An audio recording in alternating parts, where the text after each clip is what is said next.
তো আমার পরবর্তী সিনেমার নাম তাণ্ডব, যেটা সিনেমা হলে আসছে কোরবানিতে। তো বড় কিছু নিয়ে আসছি আপনাদের। ওরে ভাই, বরবাদ সিনেমার সাফল্য দেখার পর তো তাণ্ডব সিনেমার বাজেট ধরা হলো প্রায় 50 কোটি টাকা। সেই সাথে আরও জানছি বিস্তারিত, সেই সমস্ত দেখতে হলে চ্যানেলটিকে সাবস্ক্রাইব করে সম্পূর্ণ ভিডিওটি দেখতে থাকুন।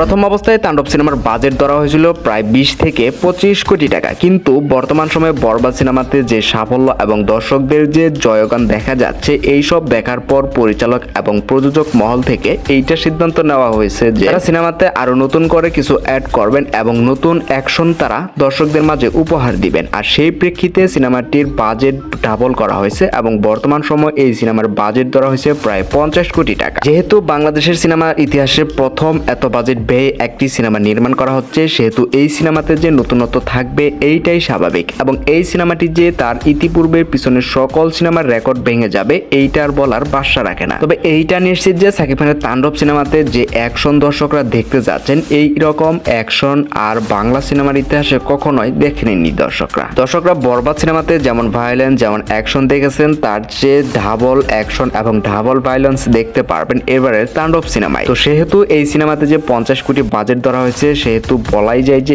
এই সিনেমাটি হতে যাচ্ছে সর্বকালের সেরা একটি সিনেমা। ভিউয়ার্স, তাণ্ডব সিনেমা নিয়ে আপনি কতটা আগ্রহী সেটা অবশ্যই কমেন্ট করে জানিয়ে দিবেন, এবং নিত্য নতুন সকল আপডেট ভিডিও সবাইকে দেখতে এবং জানতে চ্যানেলটিকে সাবস্ক্রাইব করে সাথে থাকবেন। তো আবার দেখা হবে পরবর্তীতে নতুন কোনো ভিডিওতে। ততক্ষণ পর্যন্ত সকলে ভালো থাকুন, সুস্থ থাকুন।